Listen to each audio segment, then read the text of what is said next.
Welcome to week 5. You having fun yet with systematic reviews? Thought I'd do a quick check-in before we get into what we're actually doing today. We fielded a couple of questions so far this morning, but anything else that's come up so far with things that we've covered that you have questions about or concerns? Confusing? All right, well, you know how to reach us if you do, or you can ask us later. Hello. So what we're covering today is gray literature, article selection, and deduping. Does that cover what you're doing? Okay, I'm just doing gray lit. I did my best looking at what your slides were. They're pretty basic. I think it's like 5. Yeah, I got a bit more into it with mine. Especially because I was looking for an opportunity to use my fun photo of my cat with its head stuck in a watering can to sort of indicate that gray literature is strange and weird and confusing, and you could get lost in it, but hopefully we'll give you some guidance on how not to. But I wanted to start off asking, when I say gray literature, does anybody know right off what I'm talking about or want to give a stab at, yeah? Is it like conference proceedings and weird ideas someone had once and wrote on a napkin? Sort of, yeah. Conference proceedings and weird ideas someone had once on a napkin. Reports from organizations that aren't necessarily published in a journal. Yep, reports from organizations not published on a journal, just for the recording. Yeah, those are good examples. Gray literature is difficult to define. And it can also be pretty fuzzy because it fits somewhere in between academic and commercial publishing. It can also be called fugitive literature because it's hard to find and you have to kind of figure out how you're going to track it down. What was that called? Fugitive? Oh. I like that name. Yeah, that's I've got a shout out to the gray literature book by Sarah Bonato, Searching the Gray Literature, a handbook for searching reports, working papers, and other unpublished research. And she referred to it as both fuzzy and fugitive. And I liked that as well. And so defining it is also a challenge because a lot of things can sort of fall under it. So there is a definition from the International Conference on Gray Literature, which is this: information produced on all levels of government, academia, business, and industry in electronic and print formats not controlled by commercial publishing, i.e. where publishing is not the primary activity of the producing body. So that's totally clear, right? That makes sense. You know exactly what you mean now by gray literature. Yeah, so it's weird.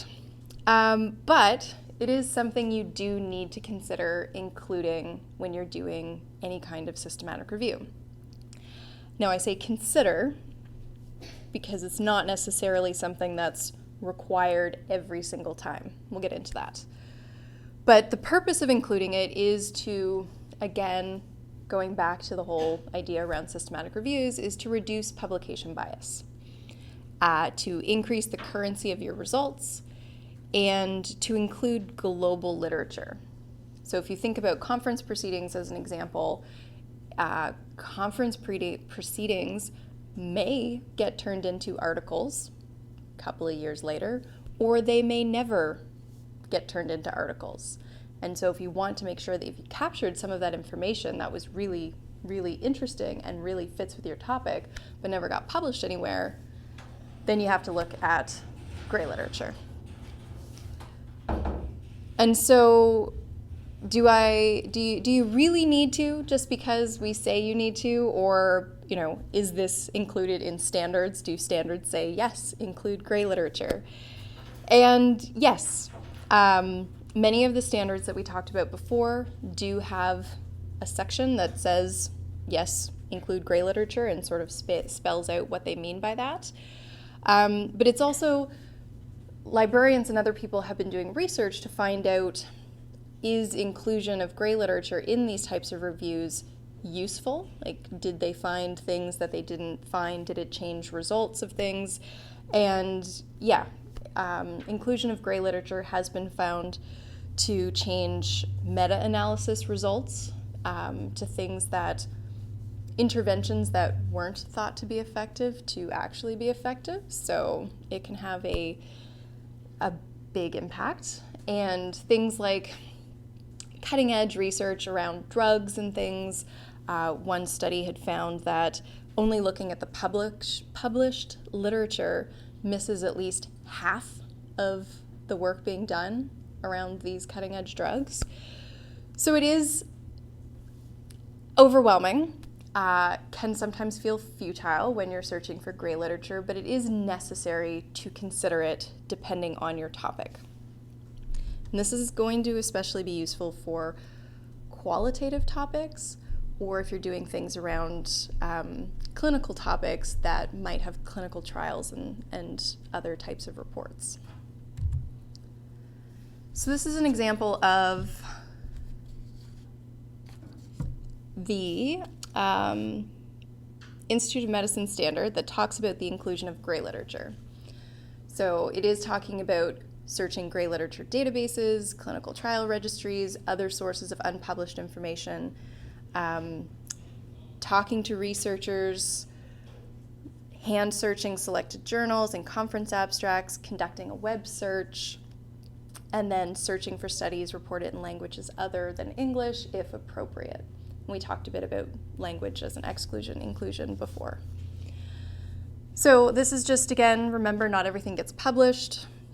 We'll talk about some of the specifics of gray literature, but when you're planning out when you're doing your protocol, this is when you can start thinking about, do I need to include gray literature? What is my topic?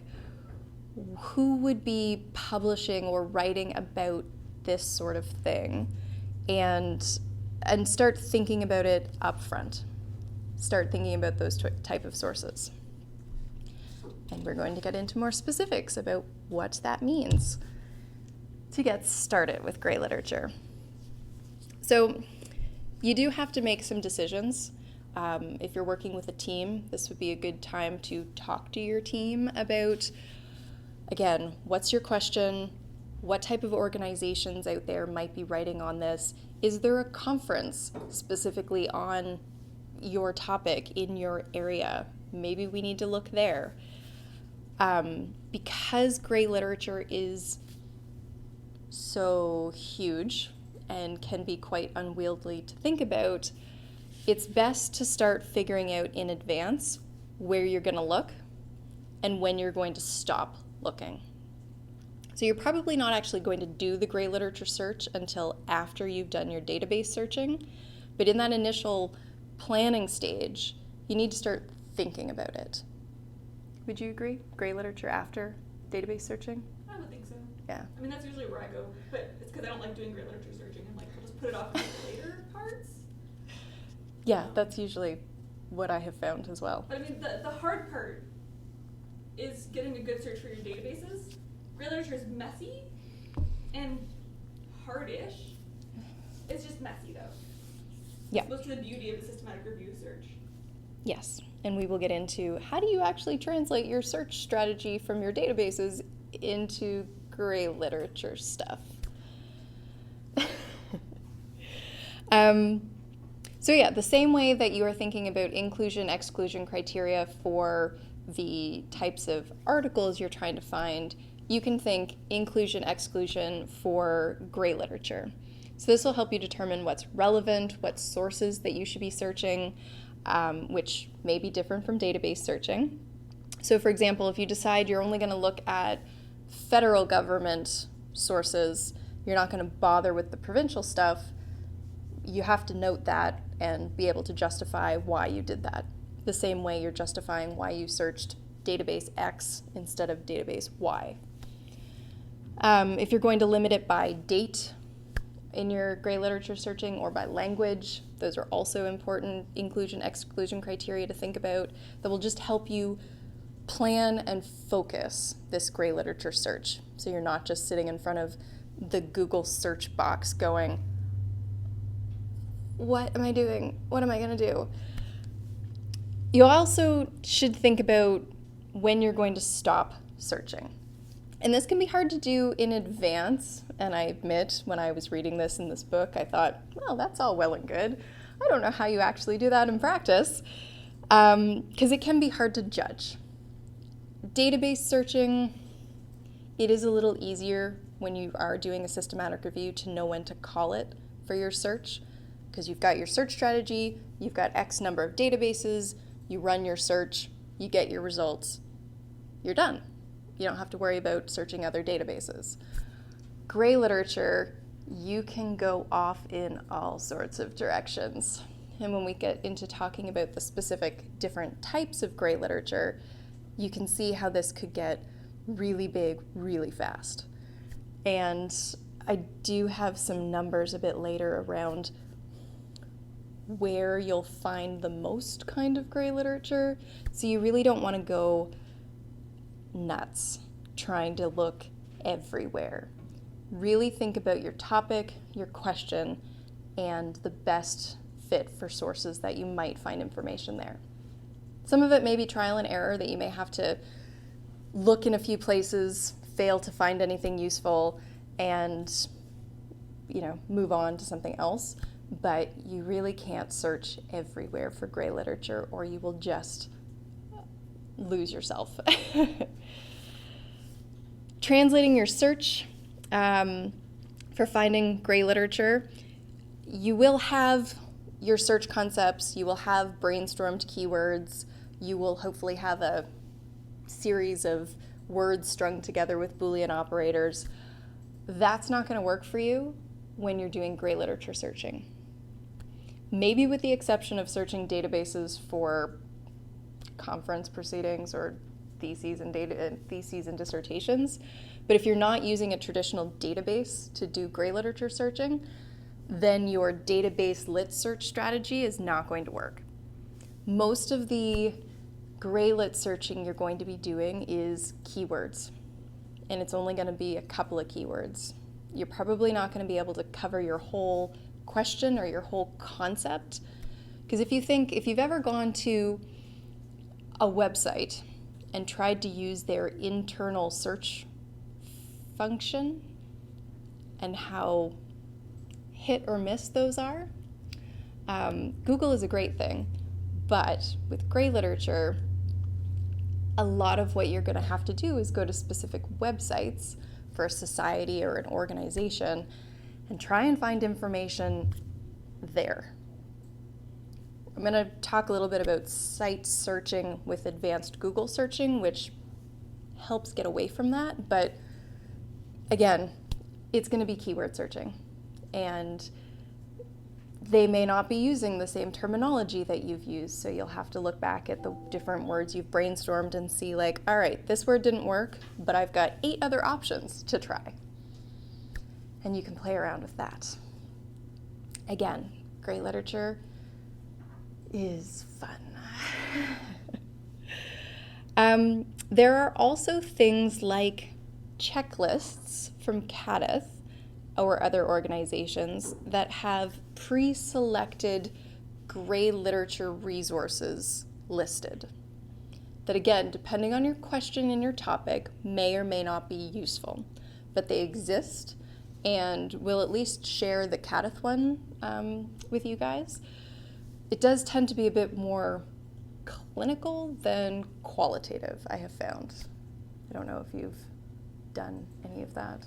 I haven't done much, but Yeah. I find that about Cadith in general. Yes. To be more, Clinical. yeah. Yeah, but it's at least a nice place to start. It's got a whole list broken down into different sections and different types of gray literature. And it's a Word document, so you can sort of save it and make your own notes and try and keep some sort of documentation, which we'll talk about a bit later. I've looked at it and I've used it a little bit, but it's, again, a guideline for you to pick and choose from. The expectation isn't you open these sorts of checklists and search every single source, because every single source is not going to be useful for what you're trying to do.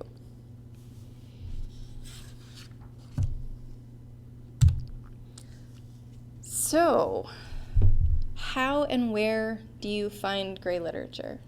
Where do you look? It really depends, as I've said, on where the information related to your topic lives. So, is it something that government bodies would be writing about? Or is it something that nonprofit organizations might be dealing with? Start thinking about that related to your topic, and that might help you try and figure out where gray literature might be. This is also something librarians can help with, and something you can brainstorm with your team. So where is most of the relevant gray literature found? So a small percentage is found in book chapters and other things like reports, drug company information, letters, and theses.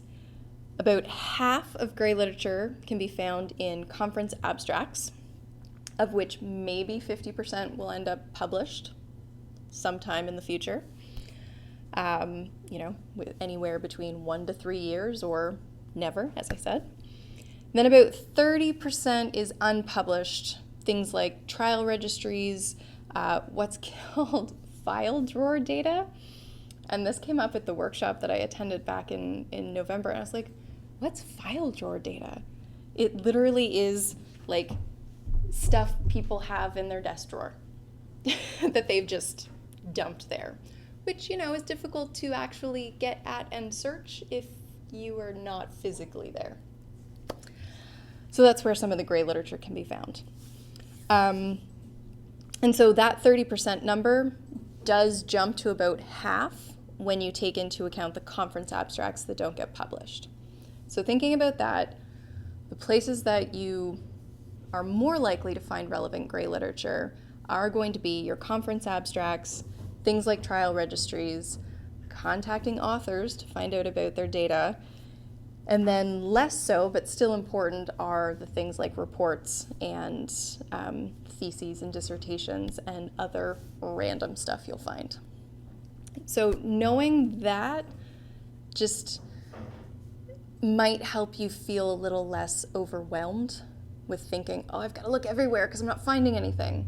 Well, you might not be finding anything because there might not be anything to find.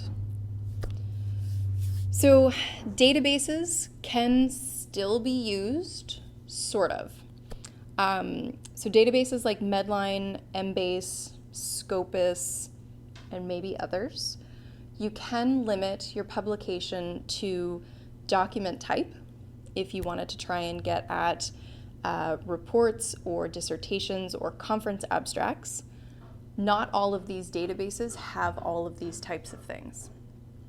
Medline, I really haven't found conference abstracts, but Embase does have conference abstracts. Scopus I haven't used a whole lot. They have some gray lit stuff. Scopus has lots of gray lit stuff, but it's usually weird stuff. Yeah? Like trade journals and Okay. like it's unexpected. They do have a fair number of conference abstracts, I think. Yeah. But Any databases I haven't listed that you've come to mind. for useful other gray lit stuff? How about academic search Premier? Does it have much? I don't know. Yeah, I don't use it often, but Yeah. it might. Yeah. Certainly clinical trials or Cochrane's clinical, whatever it is. Yeah. So when you're using databases, when you're doing your initial search, outside of gray literature, this is your normal systematic review search. We had told you, don't put limits on it. Don't limit by article type, don't limit by document type. And so depending on what databases you search, you will get this gray literature in that initial result list. Likely though, when you're going through and screening by title and abstract, or depending on your inclusion-exclusion criteria, you're probably weeding those out right away. A lot of times they don't have abstracts, or you'll notice it's a dissertation and you would decide it initially, you're not going to include dissertations. So you could approach that a couple of different ways. You could be having like a slush file or slush folder where you put all of those things that aren't relevant right now that you look at later and go, all right, could this be great literature? Or you could rerun your search later, limiting by file type or document type or publication type. And I haven't done enough of this to tell you which way is better. Personally, I would almost do it the first way and just tuck stuff away. Yeah, I don't know what I would do. Yeah. I don't know. I don't think it matters. It probably doesn't. It's whatever works for you. But knowing that if you rerun your search in that database and you only want to get gray literature related things, you're going to have to add some limits. I'm thinking about it as you talk. Yeah. And I suppose I wonder if, I mean, we design our database searches to be systematic in nature, and we design them for specific purposes, and we do things like title abstract searches. If you're searching for something that doesn't have an abstract, which gray literature often doesn't, it won't pull them as well. So you might actually want to design a separate search in those databases that would accommodate gray literature. But as you can see, even as we're having this conversation, gray literature is messy. Like, there is no good way to do this. Yeah. We all just make it up. Like, everyone's like, oh yeah, sorry. There are people who are like, yeah, we've got this down, we can tell you how to do it. They're lying. That entire book on gray literature cannot tell you how to do it. No. So it really is just well, we did this for this reason. As long as you can defend your reason for doing something, you're good. That's my basic theory on it is, if I can defend why I chose to do something a certain way, then it was okay that I did it. Yeah. And do know, like, don't just say the librarian said it was okay, unless I tell you to do that. Yes, please know don't the write reasons. that. I will occasionally say, if your prof argues with you, tell them that I said it was okay, and they can come argue with me.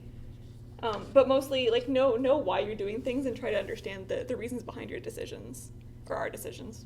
Yeah. Yeah, so that's database searching for gray literature, which is weird. The good thing, though, about doing some gray literature searching in databases is it's reproducible. This goes back to being able to document your search strategy, what database you used. It's more transparent in a database. And that's probably going to be the only way it's super reproducible in gray literature. And the results are easier to extract and screen because they still function in the same way that the rest of your results that you've exported and screened worked. When you get into things like random PDFs that you find online or a website that the text is good, that is harder to export somewhere like Covidence or Zotero and screen in the same way. So we'll talk a bit more later about screening and documentation, but just a note that at least if you're doing some database searching, it's what you should be used to and is a little easier. And I have a note that says database searching is necessary for gray literature because you can't just use Google. Because Google doesn't get a lot of the deep web content that you will get from some of the databases. So you'll find fewer conference abstracts when you're just trying to search Google and fewer random other things that are indexed in databases. There are other things out there that are specifically gray literature databases and repositories. I've never used them, and they have come up a couple of times in my reading and my training, so I can't speak to their usefulness, but there is a list recommended by Cochrane and the Campbell collaboration that these graylit databases exist. Not quite sure what's in them. Have you used any of those? No. And yeah, so then how do you know whether to search a specific database for gray literature?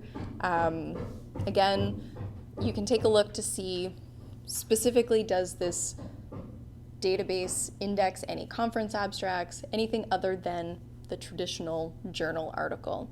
And then if it fits your topic, it might make sense to search. Or you can ask us and we can give you some guidance on that. Yeah. Just popped into my head, and it's slightly backwards in topic. That's okay. A really, really good place to go looking for certain kinds of non-peer-reviewed resources, particularly as they relate to Canada, is CBCA Complete. Okay. So CBCA Complete is I'm not going to remember what it stands for, but it's typically considered a business database. It's really not a business database. It's a Canadian database. Okay. It is full of all Canadian content, but it has a lot of different types of publications in it. It is not like the majority of them are peer-reviewed. I would say peer review is the minority in that database, which makes it a really neat place to go digging for stuff that's not typical content in a database. CABC. CBCA. It's CBCA. If you go to one of our subject guides for business, it'll be listed there. Canadian Business CB. I have no idea. I should know what it stands for, and I can never remember. But CBCA is a good database for Canadian content and for non-peer-reviewed content. It's Canadian Business and Current Affairs. There we go. Canadian Business and Current Affairs. Thank you. Yeah, so you never know what database might have stuff. So dissertations and theses will also show up in some databases that you're searching. And again, you may have screened them out in your initial screening, and at this point you may want to look at them again. We do here at UMB subscribe to the ProQuest Dissertations and Theses database, so that can be something that you search completely separately, and that has a lot of full text for theses and dissertations. Because you'll find that ends up being one of the main problems when you find really, really good sounding dissertations and then can't find the full text. So unless you reach out to the person who wrote it or try and find it somewhere else in an institutional repository or go physically look at it in some archives at some academic institution, that perfect thesis may not be something you can use.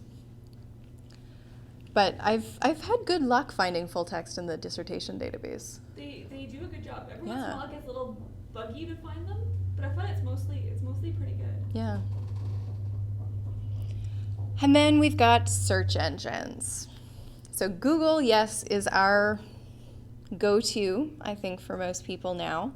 I'm going to list a few others that you can consider, like DuckDuckGo, Dogpile, and those are kind of the main ones listed in the Greylit search book.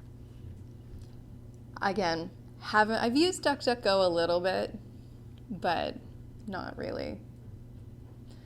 I think we just have to admit that Google is our search engine overlord and we should all bow down to Google. Search engines are going to be one of your really main places to go for great literature. The downside is they are not systematic, comprehensive, or reproducible, unfortunately. So you do have to think about that in consideration when you're doing this. And a reminder that because of how Google operates, it's best to do your Greylit searching in incognito mode or turning off your personalization features for search results.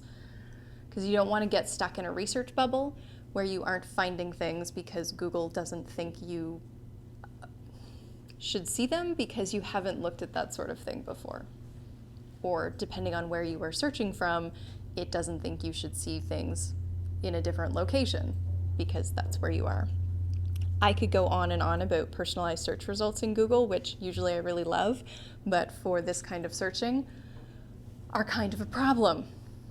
So the other thing with doing search engine searching is you have to make an arbitrary decision of how many pages you're going to look at.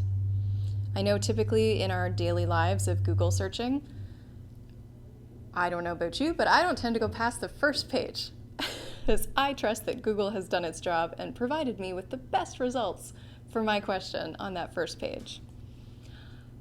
Gray literature searching, you do have to go beyond that first page. I keep seeing 10 pages out there when I'm reading about this. I think it's just a decision that you make. You've seen 10 pages probably. Yeah. Anything more, and it's probably not going to be useful. I would say anything more than a couple of pages is not going to be useful, but that's something that you can indicate when you are describing how you searched Google and what your criteria was. How many pages? There are tricks to getting quote-unquote better results with your Google searching, which is advanced Google searching, where you can limit by file type. So a lot of gray literature will be PDFs or PowerPoint presentations or Word documents sometimes. And so limiting by file type helps you just sift through some of that noise. You can also search specifically by organization. So you can throw a .gov or .org or .edu on there, which does tend to have a lot of gray literature depending on your topic. You can also do site searching, and I've got a couple of screenshots of what that is. So if you wanted to search the Government of Canada website, a couple of years ago they changed the URL, so now it's just everything on the Canadian government website is canada.ca/whatever the page is. So you can't search it the same way that you'd search a .gov site. You have to do a site search, which is just a little bit different and makes searching Canadian government websites a more enjoyable experience. But if anyone has searched Canadian government websites, you will know that either way it is painful, and you may not find what you're looking for because it's the worst. You can also, in Google Advanced Search, limit by geographic region. So this can come in handy as well if you're trying to get specifically Canadian results or specifically looking at healthcare systems in other countries that are equivalent, like Australia and the UK, and even the US, but Australia and the UK have a ton of gray literature information around health. Australia in particular seems to have oodles whenever I do this kind of searching. I don't know if you have found that. Depending on your topic, they seem to put everything available online. So the value of searching in a search engine for gray literature does outweigh the difficulty of reproducing it, in my opinion. It's necessary because that is where you are going to find quite a lot of this. And yeah, I don't know if you have any other tips or tricks on searching Not really. Google. You're going to be doing basic keyword searching. Again, with Google, you're not going to be taking your search strategy that's huge and plunking that into Google. Google even doesn't really like when you use Boolean operators or quotations. If you try and force some of those database things, it may or may not work. It just very much likes those couple of keywords, and it will do its thing. Websites, general websites, you can either do what I said with an advanced Google search and do site searching, or you go to specific websites and you either scan through their different pages or you try and use their search feature, which may or may not be useful. Again, trying to select what's relevant to your question, whether it's organizational websites, society websites, etc., will totally depend. Conference proceedings, we've talked a little bit about. You may get the abstracts, the papers, the posters. Quite often, you are not going to get full text of anything there because there won't be full text to get. Because most people, when they are submitting to conferences, they submit an abstract, and unless the conference actually puts the slides or any accompanying documents from that presentation somewhere, it may or may not be accessible. So I know when I've done some searching around this in the past, library conference sites do tend to be a bit more open access, and so I can find stuff after a conference and read the slides or the handouts or whatever. Medical stuff seems to be under lock and key, and you have to have memberships to that society to be able to access their conference proceedings. Or if it's published in a journal, it's just going to be published as an abstract. It's not going to be the full material. So conference proceedings are useful, but you may then have to follow up with the person who authored that abstract if it's something you really, really want more information on, and see if they respond with more information. Or you wait it out and hope eventually it gets published. Maybe you find a conference abstract from a couple of years ago and then you go hunting for the article that might accompany it. But that's, hit or miss. I did have an additional thing about conferences that may or may not be useful, because I haven't really done anything with this yet, but I know personally I follow a lot of conferences on Twitter, and a lot of people on Twitter put up themselves links to their presentations and their supplemental materials. So depending on if there's a conference that you have found that fits your topic, there may be a Twitter account related to that conference, there may be a hashtag related to that conference that you could search Twitter and scan through and see if they had any of those links and any of those uploads. I haven't done this yet, but could be something that I try in the future. Then we have things like institutional repositories. So these are usually at, but not exclusively at, academic organizations, I would say. They are more open access, where people can submit papers that don't get published, reports that might not fit somewhere, to this repository so that it can be found. And this is easier to find than sometimes searching government or organizational websites, but you have to know where to look. And that's the tricky thing with institutional repositories, because as far as I know, there's not one big giant one. There are some that are regional that feed into each other, but I don't think it's a perfect system. So again, if you know there's a lot of research on your topic being done at a certain academic institution, it might be handy to go check and see if that institution has a repository. Hopefully they are easy to figure out and find on those institution websites. I haven't tried looking for ours in a way because I know what it's called. I haven't tried looking to see if I can find UMB Institutional Repository without knowing it's UMB Scholar. Anyway, they are good places you can look.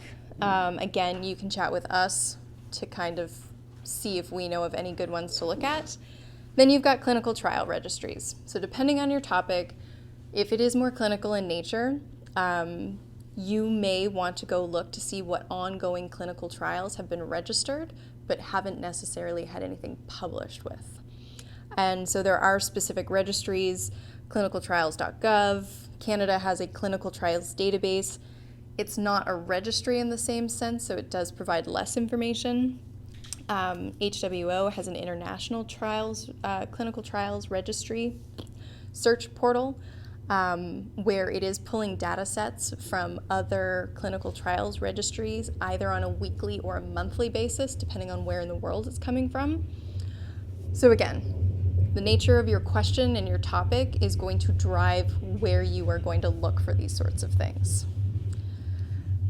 Now, I don't know, I don't want to go too much over time, but I thought we should probably address things like ResearchGate. Even just briefly. Yeah, I wouldn't even know what to say. Yeah, when you are doing Google searches, you may have things come up from places like ResearchGate or does Sci-Hub stuff come up in Google? I don't think I've ever seen Sci-Hub stuff in Google.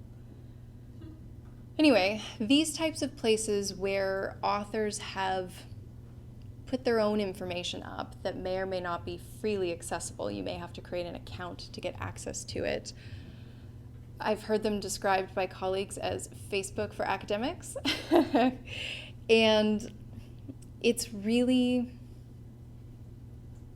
not the best way to get full text articles. Chances are your library probably subscribes to it, or you can get it through interlibrary loan and you don't have to create an account to this thing that is just trying to get your data if you don't want to create a personal account to something like that. So that's just a whole other thing. It may come up in your gray lit searching, but it's not really gray literature in the same sense. But it could be. So just a couple of screenshots of Google Advanced Search, which is actually hard to get to. Like when I went to google.com, I couldn't figure out how to get to the advanced search and had to Google Advanced Search. Is there a quicker way? They keep moving it. Yeah. I don't have the full page as a screenshot. So if you are like me, just Google Advanced Search. It's sad, but easy. So you can narrow your results in the advanced search, as I said, by region, by site or domain, and then you just type it in. So when I did the Canada one in my example, you'll see that. And file type, and then there's keywords up at the top. So just my example of transition from pediatric to adult care, finding all of those words somewhere on the canada.ca website. This was just a random example I pulled together yesterday. So this is what your Google search results will look like if you've never used this feature. You'll tell that all of your results should just be coming back from that, even though the first couple are not. And I don't understand why that happened. The scholarly articles and then these other two random things. But most of the other results are specifically from the Canadian government website. And you'll note that the first one's a PDF and there's a chapter, so I haven't done a whole lot with advanced search in Google and using the cite feature, but I know in the future I'm probably going to have to, and will probably make life a bit easier. Yeah. I hope so. Because again, searching normal websites using their search feature is painful because most of them, you want it to function like Google, and they don't. All right. Going to talk briefly about documenting, screening, and appraisal for great literature. Because again, this is not the same as what you've been doing for your other results. Unfortunately, it is a little different. Yep. So you still need to do this for great literature, though. You still need to go through this process, even though it's weird. And even though you can't export things in the same way, you may still be able to export some of it into Zotero in creative ways. So using the browser plugin to actually like clip a website or to clip a PDF that you were looking at, it will pull that information in. You just are not going to be able to, click send all in RIS format from a database to Zotero.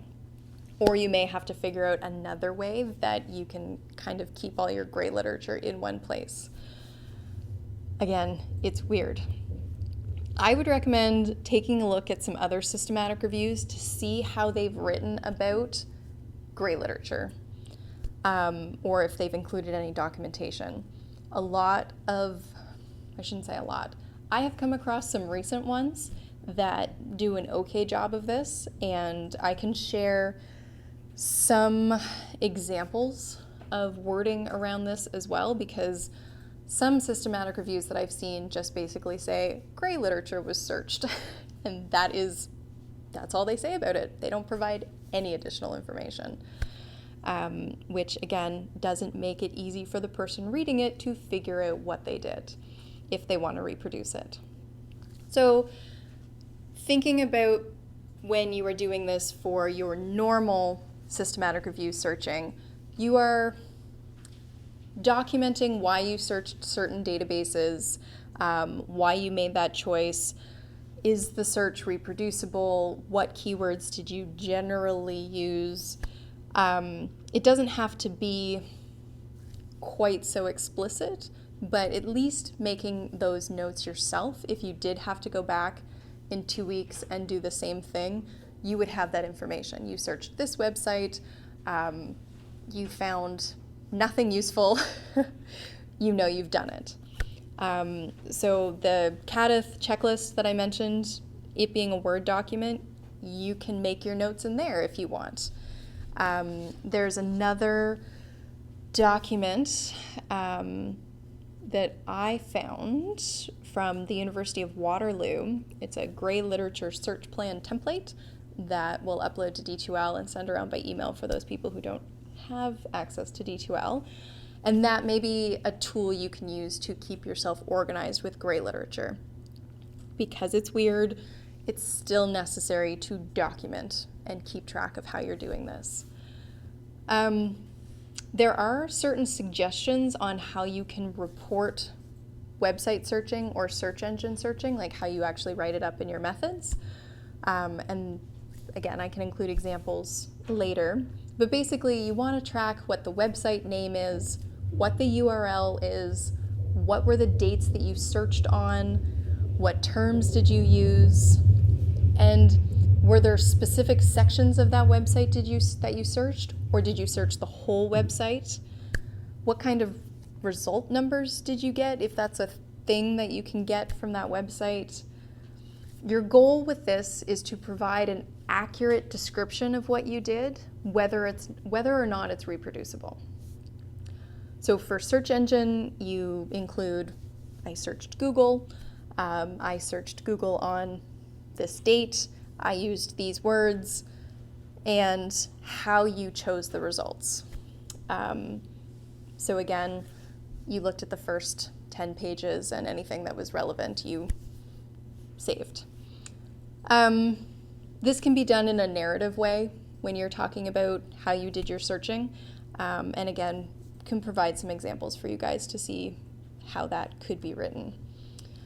And if you're using a database for gray literature searching, you can document it the same way you would for the rest of the databases that you were doing. You can talk about it in the same way. Appraising gray literature is, again, weird because it's not peer-reviewed articles.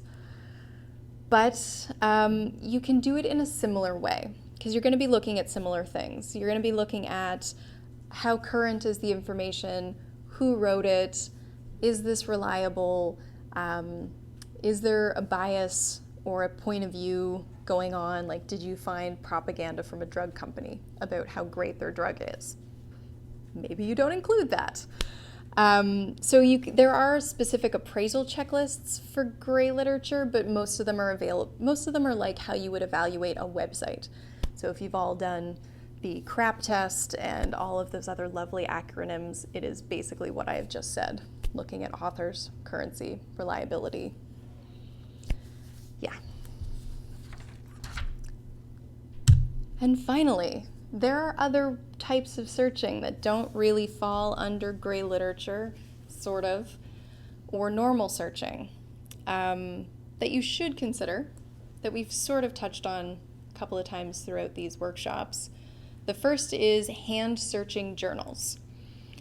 So is there a journal specifically related to your topic? You know, if you're doing something on community health, is there a journal of community health? Probably. Bad example. Is it indexed in one of the databases that you searched? If it is, great. You probably got what you needed from it. If it's not, or you want to make sure that you've gotten everything from it, you need to go to that journal website and either do a search through it with your keywords or go issue by issue looking at titles relevant to your topic. Hand searching online. If it's a paper copy, which happens less frequently nowadays, the hand searching is more actually accurate, where you are using, physically flipping through journal issues, trying to find stuff that's relevant. But mostly you'll be doing it online. Then we've got cited reference searching. So this is when you have found articles that you want to include in your review, you look at the references of those articles. Are there any references from those articles that you haven't already screened out or aren't already included in the list of articles you want to keep that you might want to consider looking at the full text or the abstract for? So depending on how many articles you've decided to keep, that could take a while, or it could not take a while. But it's still useful to do. And then you've got the basic contacting actual human beings. So is there an expert in the field, in the topic that you are trying to do a review on? Did you find, like I say, a conference abstract or a report that you want more information? Then you reach out to the author, the expert, the specialist. Try to find their institutional email if they are affiliated with an institution. You'll probably get a quicker response than, I don't know, trying to contact them through ResearchGate or some other thing that you find. Try 1 to 3 contact attempts, and if after 3 times they don't respond, they're probably not going to respond. And that's something that you can write up when you are writing about this, that, authors were contacted and no response was gotten or something. And you should consider the age of the study or the research. So if what you're looking at and the expert, it was 20 years ago, well, they might be less interested in talking about it now. Maybe not. And I'm done. My turn. Yes. Are there any questions? The basic is great literature is weird. It can be a bunch of different things. Try to plan in advance what you might want to consider. Ask for help. Document things. Get creative and don't get lost. Don't be my cat with its head in the bucket. Do you have my slides printed? They only printed a couple of them. Okay. I don't know if they printed all of them. If you have any of them, that'd be great. If not, I don't think they had notes under them. Huh. Okay, good. No slides. I printed them yesterday before I left, so if they have notes now. No, they didn't. I thought I put notes under them. Apparently I did not. But that's okay. I don't need notes. No? I hope not. Lucky you. Okay, so my bit of this should not be super long, mostly because this stuff is pretty straightforward, unlike great literature, which I was so happy that Alex volunteered to do because I had no desire to get into that stuff. This is sort of a departure from what she was talking about. It's an entirely separate piece of systematic reviews, and this is that inclusion-exclusion criteria. If you've looked at a systematic review, you will notice that they either have inclusion criteria or exclusion criteria. I don't think I've seen a published one that has both, because you just kind of fit them into one category or the other. Doesn't matter what you call it, as long as you name it appropriately for what your criteria are. But the point is that they all have it. They have some set of rules as to which articles you keep and which ones you get rid of. And the point where this becomes important is, once you've done your searching and you've got your 7,911 articles, you have to know how to get rid of them. Because you don't want to read 7,911 articles. Nobody wants to read 7,911 articles. Okay, there's probably someone, but that person needs help. So, you're going through this process of getting rid of looking at titles and abstracts to get rid of stuff, to wheedle it down until you only have a couple hundred, or 60 or 90 or some not completely insane number. And your inclusion/exclusion criteria are the rules you use to get rid of those articles. And there are things like population must be above the age of 18 years old. Population must be or include only immigrants and recent refugees, or population must have type 2 diabetes. Those are all population ones. There's got to be others. Anyway, but it's the things that make an article good or not, make it useful to your question or not, answer your question. And what I want to talk about is how you go about deciding those things. Because once you've decided on them, you are stuck with them. You cannot change them, you cannot bend the rules, you can't be like, oh, this article is really interesting. If a really interesting article does not fit your inclusion criteria, you cannot use it. It breaks the rules, it's again, like you can't. And it's hard for graduate students to apply that filter because they want to read everything. But you have to stick to the inclusion criteria you develop. So developing them, I find the best approach I picked up from like when I was TAing first year psych and I was how to mark exams was read the first 50. Like read the first 50 articles and abstracts and titles. Look at what things matter to you and what things don't. So write down, I like this article because, I won't use this article because, and track that for the first 50 items. I compare this to my TA-ship was, we read the first 50 exams and compared our marking schemes. But that's what you do, right? You read the first 50 abstracts and titles, and you figure out what it is about the articles you want to keep that makes you want to keep them. What is it about the articles you want to get rid of that makes you want to get rid of them? And you record those, and those become the criteria you use. I would say typically any systematic review would have between 2 and 4, 2 and 5 inclusion criteria that they explicitly state.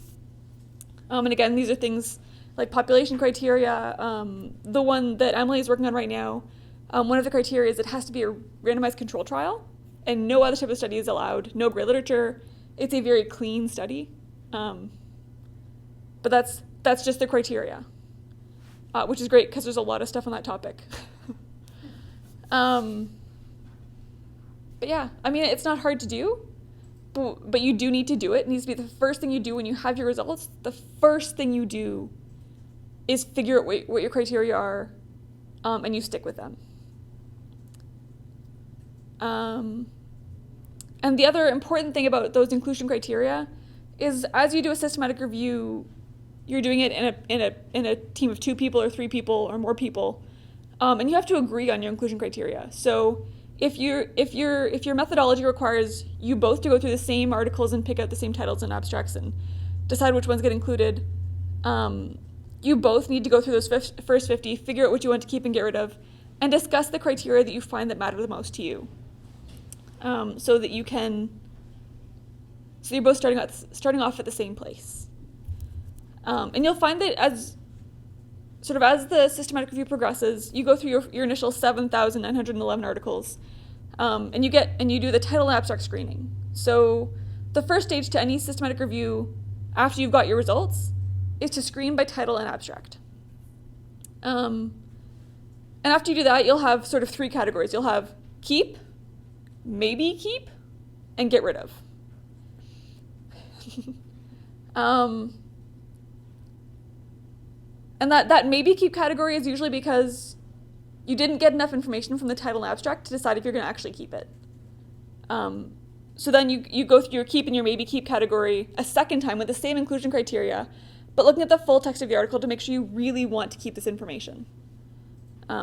Because abstracts don't always reflect the full text of the article as accurately as they probably should. Or you're not getting enough detail from the title and abstract to decide if they fit your inclusion criteria. So it is a 2-stage process. You go through it the first time to get rid of most of this stuff, go through it the second time to get rid of another 30 to 50%, I would say. And then you have your final list of articles, hopefully not much more than 70 or 80, often as low as 10 or 11. I've certainly seen them at 1 or 2 or 3. It varies widely, obviously. But that's just one more step in the process, and that's how you go about doing those things. So did that all kind of make sense? It's not super complicated, it's just really important that you do it and you record it like you record everything else. Are there questions about inclusion criteria? Because they are super important. Okay. Prisma diagrams. The next thing I want to talk about is Prisma diagrams. And this is where all that recording I've been sort of like beating into your head, say record it, track it, keep track of it, know what it is, write it down somewhere. We just talked about recording URLs and all that stuff. That lands in here. So Prisma diagrams are often presented as part of a systematic review article when it's published, and it tells the reader where you started and where you ended up. So you start with records identified through database searching. When you did your search through 5 databases, and you downloaded all the articles and shoved them into Zotero, how many results did you have? This is usually a very big number. In the case of the one I'm working on with Emily, it was over 12,000 items. Then you go through those 12,000 and you remove the duplicates. Because as you saw a few sessions ago in Alex's diagram, there's a lot of overlap between these databases. You'll have a lot of duplication. So we went down from about 12,500 to 7,911. That number will stick in my brain until the day I die. And that was getting rid of duplicates. So now you've gotten rid of your duplicates, you do your screening. And that's that initial step of screening where you screen by title and abstract. And you get rid of another bunch. And you record how many you got rid of. Then you go through that list again with the full text articles, and you get rid of a few more. And you record, in the end, how many studies you included in your systematic review. So you go from like 12,000 to 70 or 50 or 100 or 10. And it's just a way of telling people what you did and where you started from. And it's important, and it's not, but they're important to look at. So if I look at a systematic review and I see that first box, that records identified through database searching, has only 200 items in it, I'm going to get really suspicious about what they were doing. Yeah.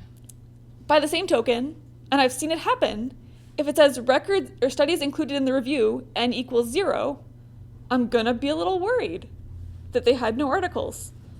So it's just a way of again, telling your audience, telling your readers that you did your due diligence, that you've recorded and tracked and been systematic and thorough, and that you've done your systematic review systematically in the way it's meant to be done.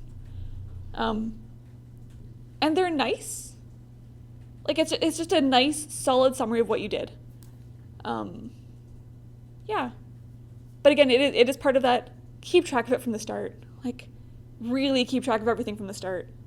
So I created this Prisma diagram for Emily's systematic review, the one she's working on with Professor Dombrowski. I hope that's how you say his name, because I've never actually heard it said. Good. And I sent it to him, and he emailed me back and said, can I have the number of articles per database before duplicates removed? Thank goodness I recorded that, because there was no way I was searching those articles again. Like, it was not going to happen. But I had it recorded in a file somewhere, how many items each database produced. So record, know that this diagram is coming and you need to fill it out, and just do it. It's good, it's easy, it's available online. It's called a Prisma diagram, Prisma. And yeah. So questions on that one? Okay, so I feel like my talk is going to be like 3 completely distinct chunks, but they are all related, I swear. They're all about systematic reviews. Okay, so we did selecting articles, Prisma diagram, deduping. Deduping is getting rid of those duplicates. It's getting down from 12,500 articles to 7,911. Up until 2 weeks ago, I would have given you a very different talk on how to dedupe. And then I did it, and it's stupid. And I'm stupid. And I love Zotero just a little bit less this week than I did, although I'm not as angry at it as I was.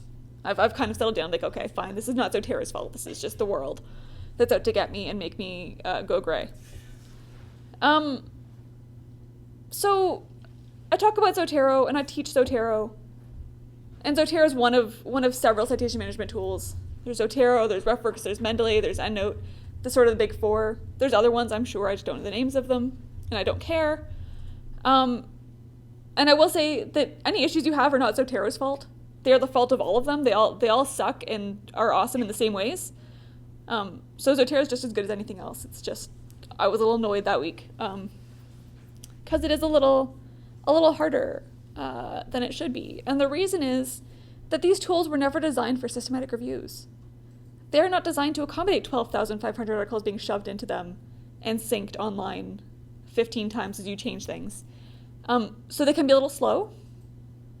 and they take a little time, and it's always better for you to intervene on your own than it is to trust Zotero or to let Zotero do things for itself. So when I went into this course, I had never done the deduping process for systematic reviews. I'd used the deduping tool, but mostly when I had like 50 articles, I just deduped them because it was easy. For systematic reviews, I don't recommend deduping. I don't recommend the tool that's there. And this is what it looks like. So basically, under your library or under your group, there's a duplicate items tool. It gives a list of the items that it thinks are duplicated. You click on one, it'll highlight all the ones that it thinks are duplicates and allow you to merge them. And this is actually, it's a great feature for everything except a systematic review. It is not so great for systematic reviews. And its strength is that it does merge items. So if you're just a regular researcher doing regular research and using Zotero for it, merging allows you to have one record where you had 3, and those 3 records are spread across 3 different folders, and you don't want to delete a record because it might disappear from a folder and not be replaced. So this creates one record and just spreads it across those 3 folders the same way. In systematic reviews, your deduping needs to be done very mindfully and thoughtfully. So I've started creating a group. Every time I have a systematic review, it's a new group. It's its own library. It's completely safe and independent. And I shove everything into that group. It just goes all in there. And then I know all of my articles in one place. There are no duplicates spread across different files because they're in their own group. It's all sort of like in a bubble by itself, which is always good for systematic reviews. You don't want to contaminate your beautiful systematic review with other stuff. And once it's in there, I've lost my train of thought a little bit. But you know that when you delete a duplicate, you're not deleting it from anywhere except that one pile, like that one source, that one group. So this is the tool for deduping. And the reason it doesn't work very well for systematic reviews is twofold. First, it isn't perfect. It makes mistakes. And the mistakes are not Zotero's fault. The mistakes are the fault of whoever's providing the information. So it's the metadata of the file that's corrupted. But Zotero trusts that if the DOI or the ISBN of an item is the same, then they're duplicates. Because theoretically, that's what should happen. There should never be a duplicate DOI or a duplicate ISBN. Lazy database providers will have duplicates in them. So I was going through the one, again, for Emily's, because it's the most recent I've done. And it said, merge 32 items. I'm like, what? I searched 5 databases that at most it should be like 7. Because every once in a while databases have duplicates inside them, it happens. But 32, no way. Like, that's just not possible. So I went through and kind of looked. I'm like, these articles are not at all the same. Like, they're totally different papers. So why does it want me to get rid of them? And it's because some lazy database provider or some lazy metadata person put the wrong DOI in or put the wrong ISBN and would have made a fairly significant error. So my deduping wouldn't have been accurate. So that's one reason why the deduping tool is not the best for systematic reviews. The second reason is that it's slow. And taking 5 seconds to merge a file, it doesn't seem slow. But when you have 12,000 files, 5 seconds is a long time. And it's tedious because you go click, wait 5 seconds, click, wait 5 seconds, click. Like it's agonizing. Not that the other way is all that much better. So the tool's there. It's good for regular usage, not so great for systematic reviews. What I recommend and what I've done and what I did was I went into my group for the systematic review. I sorted by title and I manually just click, click, click, hold the control button and click and highlight a whole bunch of duplicates that I can see because they're side by side, their titles are the same. And I delete them in chunks. So I'd click like 1,000 duplicates and I just delete them all at once. And it's faster and it's more accurate because you can see duplicate titles. They're fairly obvious. You'll find some things make a little difference. So if there's capitals in one and not in the other, it's a little longer. But they're pretty easy to spot. It still takes several hours. Doing 12,500 took me about 5 hours to do. I guarantee it was faster than the deduping tool. And I mean, if you miss a few as you go through, if there's a duplicate there that you just don't see, you can then go back and use the deduping tool to highlight the ones you may have missed that may actually be duplicates. So that's my recommendation for how to go about doing it. Go into your folder, organize by title, and just remove the duplicates manually. And then rely on the deduping tool for anything you might miss by accident. Yeah, it's more accurate, it's faster. It will still make you crazy and make your eyes hurt, and you'll be staring at a spreadsheet for way too many hours. But it does do the job better when you trust yourself to do it.